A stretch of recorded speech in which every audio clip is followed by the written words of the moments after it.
What happens when the Duchess who demanded her voice be heard sits down with Britain's most beloved morning host, only to discover that charm can't hide contempt forever?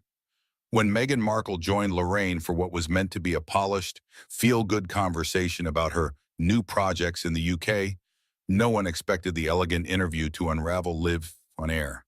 But beneath the soft lighting, polite smiles, and morning show laughter, something sharp was waiting to break loose. The set of Lorraine gleamed with its usual warmth that morning. Soft gold tones, flowers on the side table, and the gentle hum of cameras preparing for broadcast. Lorraine Kelly sat poised, radiating her trademark Scottish hospitality. Her notes arranged neatly in front of her. Across from her, Meghan Markle took her seat, impeccably dressed in a tailored cream blouse and fitted blazer. She smiled faintly for the cameras, but the tightness around her eyes gave away her unease. "Welcome back to the show, Meghan," Lorraine began with genuine warmth. "It's lovely to see you here in London again. How does it feel being back?" Meghan tilted her head slightly, her tone composed but edged. "Well, Lorraine, it's always interesting to be back." She gave a small laugh that didn't quite reach her eyes. "I'm here for a charity award, something meaningful, not for the spectacle people seem to crave." Lorraine's smile didn't waver, though she caught the faint sting in the words. "Yes, of course, the Global Women of Vision event," she said kindly. "Congratulations on your recognition." "That must feel wonderful." "It does," Meghan replied coolly, crossing one leg over the other. "Although I must say it's less about feeling wonderful and more about doing what matters. Awards come and go, Lorraine. Purpose lasts," Lorraine nodded, her professional instinct telling her to steer gently. "That's lovely to hear. And of course, I think our viewers are always curious about how life has changed for you since leaving the royal family." Meghan cut in, her tone sharp but polished. "Well, I wouldn't call it leaving so much as evolving. People love that word leaving, as if it was some grand escape. It's funny how the British press likes to dramatize everything, isn't it?" Lorraine blinked once, keeping her composure. "Well, I think there's certainly been interest, yes. You and Harry have become quite the topic globally." "Speaking of Harry, how is he doing these days?" Meghan gave a delicate smile, but her voice carried the unmistakable chill of irritation. "Harry's doing wonderfully. Happier than her, actually. It's almost amusing that people think they know more about my marriage than I do." The audience chuckled lightly, though the tone in the room shifted. Meghan's smile had become a little too tight, her words a little too pointed. Lorraine adjusted her chair slightly. "Well, that's reassuring to hear. You've both been through so much public scrutiny. There were some whispers about, perhaps distance between you two recently." "Whispers," Meghan interrupted again, leaning forward with an arched brow. "Lorraine, with all due respect, people have been whispering about me since 2016. I can't spend my life responding to gossip from people who've never met me." Lorraine's jaw tightened ever so slightly, but her tone remained gentle. Of course, of course. Still, I suppose it's natural that the public would wonder about someone so high profile. You do represent—" "I represent myself," Meghan interjected, her voice firmer now. "I don't represent a system, a title, or anyone's fantasy of who they think I should be." The audience fell silent. Lorraine took a slow breath, the rhythm of the interview already shifting out of her control. She offered a small laugh to ease the tension. "Well, that's certainly a strong perspective. Let's talk a bit about your life in the States then. How has the move truly been? Are you enjoying California?" Meghan's eyes glimmered, and this time her smile turned almost smug. "Enjoying it? Oh, Lorraine, it's a completely different world. There's freedom there, lightness. I wake up and don't feel like I'm being watched every second of the day. It's nice to be in a place where people don't judge you for breathing." Lorraine's brows lifted slightly. "That sounds lovely. Although I think many of our viewers might say Britain gave you a platform that helped you reach millions." "A platform?" Meghan repeated with a short, incredulous laugh. "I think I built my own platform long before anyone here paid attention. Let's not rewrite history." There was polite laughter from the audience, but the warmth had drained out of the air. Lorraine's expression stayed calm, her professionalism and armor against the creeping tension. "All right then," she said carefully. Let's touch on something our viewers have been curious about for a while. Your relationship with the royal family. Have you had any contact with the Prince and Princess of Wales since everything? Meghan exhaled through her nose, her voice syrupy sweet with a trace of disdain. Oh, Lorraine, people are so obsessed with that question. The truth is, I'm not really interested in revisiting old dynamics. I wish them well, but I have my own life now, one that doesn't revolve around palace gossip or stiff family dinners. Lorraine gave a tight smile, glancing briefly at the camera. Of course I understand. Still, I think many would like to know if healing those relationships is something you'd ever consider. Meghan's tone turned icy. Healing implies something's broken. I'm not the one who needs fixing, Lorraine. The room went dead silent. Even Lorraine's seasoned poise seemed to falter for half a second. She adjusted her papers, looking down, then back up with a faint, patient smile. Well, she said softly, I suppose everyone has their own truth. Yes, Meghan replied smoothly, and some of us have learned not to let others rewrite it for us. The tension hung in the air like a fog. Lorraine offered a closing smile for the segment. We'll take a quick break, she said, her tone calm but clipped. When we come back, we'll talk about Meghan's upcoming projects and perhaps her thoughts on a return to acting. The camera light dimmed. Meghan sat back, exhaling sharply through her nose. Lorraine looked at her quietly for a moment. Two women, polite smiles frozen, neither blinking first. And the audience knew without a word that the next segment wasn't going to be any softer. The studio lights dimmed slightly as the crew reset for the next segment. Lorraine took a measured sip of her tea while Meghan adjusted her blazer, her expression unreadable. When the countdown hit 3, the signature Lorraine theme faded, and they were live again. The air in the room felt heavier, as if both women knew the conversation was about to turn. Welcome back, Lorraine said smoothly, her Scottish lilt warm but measured. We're here with Meghan Markle, Duchess of Sussex, discussing her new ventures, her time in America, and, well, her ever-evolving journey. Meghan offered a tight smile, crossing her legs. Yes, evolving, that's a lovely way to put it, she said, her goose clipped but calm. Because life is about growth, isn't it? Some people prefer to stay in one place, repeating old patterns, but I've moved beyond that. Lorraine smiled politely, though there was a flicker of steel behind her eyes. Of course we all change, she said, but I think many people here in Britain still remember the young woman who captured hearts when you first arrived. They feel, perhaps, a sense of loss, that the person they once admired has become distant. Meghan's eyebrows arched slightly. Distant, she repeated. That's an interesting word, Lorraine. I'd say I'm simply selective now. When you've experienced the kind of intrusion I have, you learn to guard your peace. You understand that not everyone deserves access. Lorraine nodded slowly. That's understandable, she said softly. But of course, as a public figure, people feel a certain connection to you, a curiosity about your choices. For example, she leaned forward slightly. There's been talk about whether you might ever return to acting. Is that something you'd consider? The question landed like a spark on dry wood. Meghan laughed, but it was short and sharp.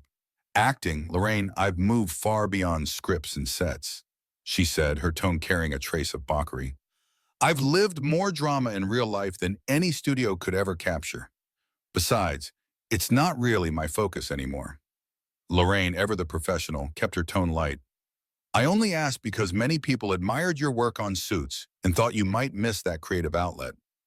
Meghan leaned forward slightly, her expression tightening. You know, it's funny how people like to assume I must miss something from my past, she said. I don't. I don't miss being told what to say, what to wear, or how to behave, on screen or off. I'm quite happy doing things my way now. The audience murmured softly. Lorraine clasped her hands together, her composure unwavering. Well, speaking of doing things your way, she continued gently, let's talk about life in California. How has that been compared to here in Britain? Meghan's lips curved into a thin, knowing smile. Oh, it's been liberating, she said. There's sunlight, there's space, there's respect. You don't wake up every morning feeling like the world is waiting to dissect your breakfast choices. It's a healthier environment, mentally, emotionally, spiritually. Lorraine nodded, her expression calm, though her tone grew more deliberate. So you'd say life in America is far better than here? Far better, Meghan said immediately, her voice cool. I mean, no offense, of course, but the UK is heavy. There's a weight here, a constant obsession with tradition and status. I prefer a life built on authenticity, not obligation. There was a faint ripple from the audience, a collective shift that Lorraine didn't miss. She straightened her papers and gave a polite nod. That's certainly a strong statement, she said softly, though I imagine some of our viewers might find it disheartening, hearing someone who lived here speak so critically of it. Meghan's eyes flicked toward the audience, her tone icy. I can't live my life to keep others comfortable, Lorraine. People project their expectations onto me constantly, then act surprised when I refuse to play along. Lorraine inhaled slowly, keeping her poise. I understand, she said, but surely you must realize how your words are received. You have a global platform, Meghan. Every sentence echoes across continents. Does that ever give you pause? Meghan tilted her head, a trace of arrogance in her expression. I think people should focus on the meaning behind my words, not their discomfort with them, she said. If honesty offends, perhaps that says more about the listener than the speaker. Lorraine's polite smile began to thin. Perhaps, she said carefully, but there's also value in humility, in remembering that communication goes both ways. Humility is wonderful, Meghan replied smoothly, as long as it's not confused with submission. Lorraine blinked once, taken aback by the edge in her tone. The tension was growing thicker, pressing against the walls of the small studio. She decided to change direction. All right, let's talk about your family then, she said softly. You've mentioned your husband and children. It's clear they're a great source of joy for you. How are they adjusting to life in the States? Meghan's voice softened slightly, though her defensiveness lingered beneath the surface. They're thriving, she said. Harry and I have built a beautiful home. Peaceful, loving, private.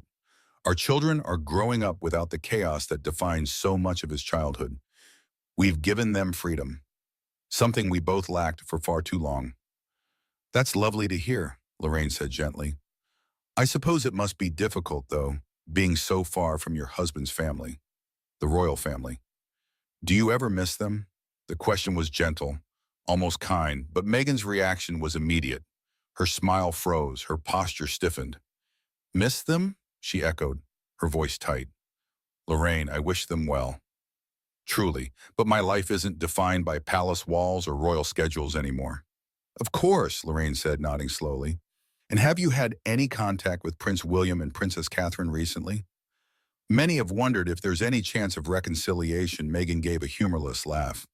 I think people need to start romanticizing family drama, she said. We all have relatives we don't see often. That doesn't make it a tragedy. Frankly, I'm focused on my own family now, my husband and children. That's where my energy goes. Lorraine's tone remained even, but her eyes had sharpened. I see, she said. Still, I imagine people hope for peace among those who once shared such a close bond. Meghan's gaze hardened. Peace isn't found by pretending everything's fine, Lorraine. It's found by walking away when you've been disrespected for too long. The air in the studio dropped a degree. The audience went silent again. Lorraine forced a small smile, but the warmth had drained from her voice. That's a powerful statement, she said softly. And it certainly seems you've chosen your path. I always have, Meghan replied smoothly, but the faint defiance in her tone made it sound more like a challenge than a reflection. As the cameras rolled toward the next commercial break, Lorraine smiled for the audience, though her knuckles whitened on the cue cards in her lap. Meghan smirked faintly, unaware, or perhaps entirely aware, of the tension she'd left hanging in the air.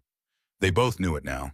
The civility was cracking, and when they returned, the gloves would come off. The cameras faded back in after the break, the studio bathed in soft amber light. But the warmth that once filled the Lorraine set had evaporated, replaced by an invisible chill that every crew member could feel. Lorraine adjusted her posture as the red light blinked on. Meghan sat across from her, composed as ever, her hands folded elegantly in her lap, the picture of calm control. Welcome back, Lorraine began, her tone polite but noticeably tighter. We're here with Meghan Markle, Duchess of Sussex, discussing her journey, her family, and her new life in California. Lovely to be back, Meghan said, her voice carrying the faintest trace of irony. Lorraine glanced briefly toward the camera. Before the break, we were talking about family, as she said.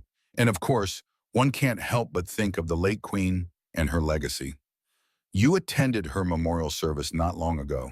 What was that experience like for you? For a fleeting moment, Meghan's expression softened, then hardened again. It was complicated, she said finally. It's always difficult to attend events where your presence becomes a headline instead of a gesture. But I went out of respect, despite the way certain people wanted to frame it. Lorraine nodded slowly. I see. Many felt it was a touching gesture that you came. I think the public was genuinely moved to see you there. Meghan smiled tightly. The public tends to be moved by whatever the media tells them to feel, she said. I've learned not to mistake headlines for honesty. Lorraine blinked once, her patience already being tested. Still, she said, her voice steady, it must have been an emotional experience, seeing the family together again. Emotional, perhaps, Meghan replied coldly, but not necessarily for the reasons people assume. There was a pause. Lorraine's eyes narrowed slightly. Would you care to elaborate? Meghan gave a dry laugh. Oh, Lorraine, I think we both know the royal family has mastered the art of appearances. People love to imagine unity, forgiveness, all those nice words, but life isn't a fairy tale, and I've stopped pretending it is. The audience shifted in their seats. Lorraine inhaled slowly, willing herself to remain composed. I understand that, she said carefully. But, Meghan, surely you can appreciate that many people, particularly here in Britain, still hold the monarchy in deep respect. They see it as part of the nation's identity. Meghan's smile turned brittle. Yes, and that's part of the problem, isn't it? Blind devotion. It's easier to idolize symbols than to acknowledge the humanity behind them. I've seen the cost of that kind of loyalty up close. Lorraine's eyebrows lifted, her calm beginning to fracture. That's a rather strong statement, she said. Would you say you feel bitterness toward the institution? Bitterness? Meghan repeated, her tone sharp. No, Lorraine, I'd call it awareness. I didn't just wake up one morning and decide to tell my story. I lived it. I endured it. And frankly, I'm tired of being told I should smile through it all to make everyone else comfortable. Lorraine's hand twitched slightly as she rearranged her cue cards. Of course, she said quietly. But you must realize that some people view your story as one-sided, that you've benefited from the very system you now criticize. Meghan gave a cold laugh. Ah, yes, the old hypocrisy argument. How convenient. Let's be clear. Using a platform to tell the truth isn't the same as exploiting it. If I'd stayed silent, people would have called me weak.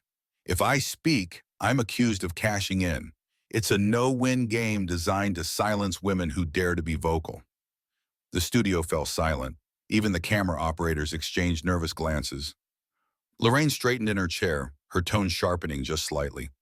I think most would agree women have every right to speak their truth, she said.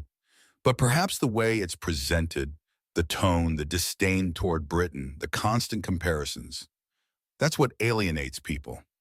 Meghan's voice dropped, cool and deliberate. I don't exist to make strangers feel validated, Lorraine. I've earned my peace, and I refuse to apologize for it. Lorraine gave a small, tight smile. Peace often requires humility, she said softly. And I wonder, Meghan, whether you've mistaken control for peace. That landed like a spark in gasoline. Meghan's expression changed instantly. The faint smile vanished. Excuse me? She asked, her voice suddenly brittle. I just mean, Lorraine continued, keeping her tone even, that sometimes holding too tightly to control can look a lot like fear or resentment. The tension was now palpable. Meghan leaned forward, her tone defensive. Fear. Lorraine, I think it is rather absurd for anyone to suggest that a woman standing up for herself is afraid. I'm not afraid. I'm free, Lorraine repeated, nodding slightly. And yet here you are, sitting in this chair, talking about a life you claim to have left behind. The words hit like a slap. Meghan's jaw clenched. You're twisting my words, she snapped. I came here to talk about meaningful things, about the work I'm doing, not to rehash the same tired headlines. Lorraine didn't flinch. Then talk about it, she said calmly. Tell us what's meaningful. Tell us what you want people to see beyond the interviews, beyond the documentaries, beyond the tension. For the first time, Meghan hesitated. Her lips parted, but no words came out. The silence stretched uncomfortably. Lorraine watched her, the faintest trace of sadness flickering in her eyes. Perhaps, Lorraine said softly, it's easier to criticize than to connect. Meghan exhaled sharply through her nose, her mask cracking. You know, Lorraine, it's interesting how women interviewing women always find a way to make it sound like a competition or a character flaw. I expected better. Lorraine's tone cooled completely now. And I expected honesty, she said, not defensiveness. The audience shifted again, their murmurs barely audible. Meghan straightened, brushing a stray lock of hair behind her ear. Her voice trembled slightly, but her words cut sharp. Maybe I shouldn't have come. Clearly, civility isn't your strong suit. Lorraine looked at her, calm but firm. Civility, she said evenly, isn't the same as indulgence. The red camera light flickered, signaling the final segment ahead. Meghan sat stiffly, her lips pressed into a tight line. Lorraine glanced down at her notes, then back up, her expression cool, professional, but no longer warm. The battle lines were drawn now, invisible but unmistakable. And everyone in the studio could feel it. The polite veneer was gone, the storm about to break. The air in the studio was thick, too heavy for morning television. Even the light seemed dimmer, the space tighter, as though the set itself was holding its breath.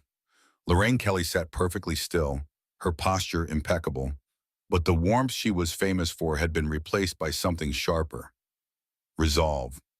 Across from her, Meghan Markle adjusted the sleeve of her blazer, her jaw tight, her expression unreadable. When the red light above the camera blinked on again, Lorraine's smile was thin and controlled.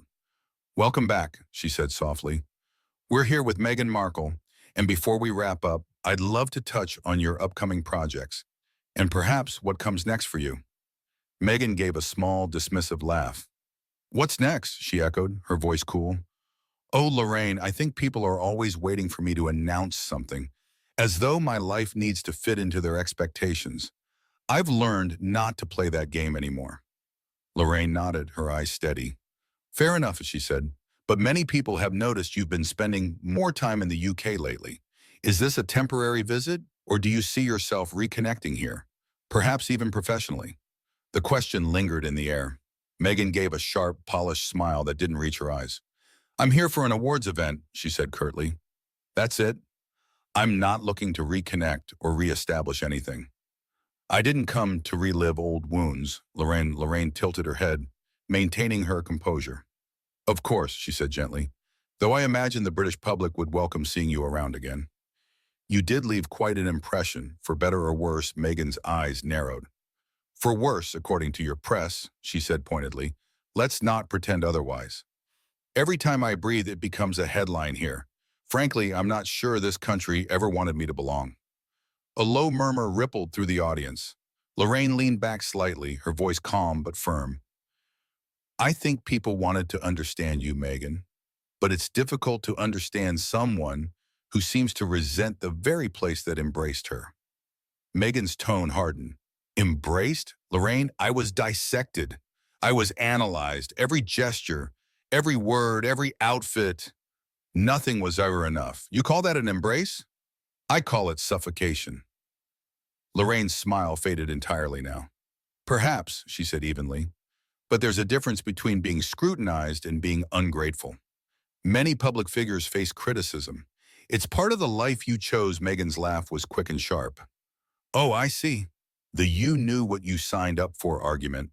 Classic. Tell me, Lorraine, do you think anyone signs up to be vilified?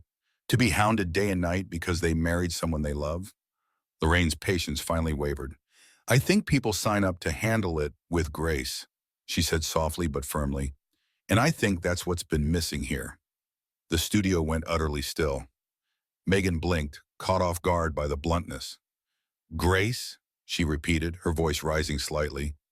You're lecturing me on grace now? I'm reminding you of perspective, Lorraine replied calmly. The world doesn't owe any of us sympathy, Meghan, not even duchesses, and yet you've turned your story into a grievance parade. Meghan's lips parted in disbelief. A grievance parade? She said, almost laughing. You have no idea what I've lived through. Lorraine's voice didn't rise, but the quiet authority in it cut through the room. Then perhaps stop weaponizing it, she said, because every time you speak, every time you play victim, you chip away at the very credibility you claim to want. The audience gasped. Meghan sat back, her eyes wide, then narrowed, her voice trembling with anger. That's outrageous. How dare you? Lorraine didn't flinch. No, Meghan, how dare you, she said. How dare you sit here, in this country that gave you the title, the platform, the admiration of millions, and talk as if you were its prisoner. You've built your brand on the royal connection, and yet you despise the very roots that made it possible. The tension in the room was electric now. Meghan's hands clenched in her lap. I built my brand on my own work, she snapped, not on titles or bloodlines. The monarchy didn't make me who I am. I did. Lorraine leaned forward slightly, her tone ice cold but steady. And yet without it, no one would be sitting here watching you, Meghan. Without it, you're just another former actress with a microphone. You can deny it all you want, but we both know that's the truth. Meghan's mouth fell open, shock flashing across her face. Then slowly her expression hardened. That's enough, she said quietly, her voice trembling with fury. I didn't come here to be insulted. I didn't come here to indulge arrogance, Lorraine countered. The audience was frozen, the tension so thick it was almost suffocating. The two women stared at each other, the calm, seasoned host and the furious Duchess, both unyielding, both too proud to blink first. Meghan finally reached up and tore off her microphone. The sound of the clip snapping echoed across the silent studio. This interview is over, she said flatly. I won't sit here and be disrespected on live television. Lorraine didn't move, didn't even raise her voice. That's your choice, she said simply. But walking away doesn't make you right, Meghan. It just proves everyone's point. Meghan stood abruptly, her chair scraping against the floor. The audience gasped as she turned on her heel and strode off set, her heels clicking sharply against the polished studio floor. A stagehand tried to follow her, but she waved them off, her shoulders rigid with indignation.